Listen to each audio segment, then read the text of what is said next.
另外，国民党伫新竹县这边煞总变做三卡都的局面，包括2名立委徐新莹、林书明以及副县长陈建贤，拢想要参选。不过，在去年12月底第一次协调会，林书明就选择退出初选。即马就看到徐新莹甲陈建贤咧对决咯。今仔日咱看到，徐新莹一直立法院举办记者会邀请大批这个南委来徛台展现团结。这款的大动作，陈建贤伊讲啊。伊家己才是上有爆发力的人选啊！我会挺新营，新竹一定赢。做配话口号，正南委徛一排，今仔日一透早党团大会才结束，就随赶来甲徐新莹相天，替伊参选2026新竹县长的选举，展现团结气势，嘛要替11日咧新竹举行的头一场大型活动来赞声。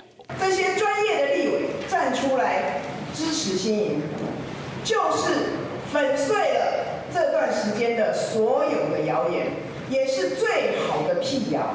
表示你哈干为徐新莹瑞走信主人的当中。提出到一半话讲客语，毕竟是要争取客家的票仓，徐新莹要强化伊客家妹的形象。不过看现场的南委，所无看到真正宣布退出县长之争的立委林书明，原来党团大会了后就点咧会议室。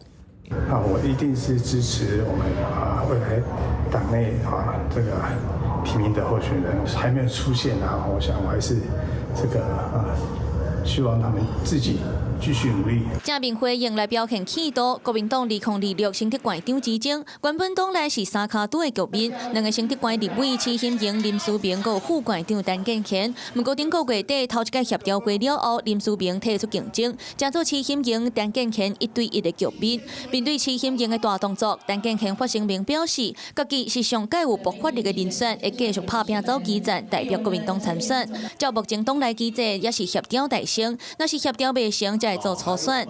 陈建贤、徐新莹，一个继续伫咧地方北条瓦卡，一个有国会车辆地方中向双并走。现阶段来看，两个人是拢无要相让。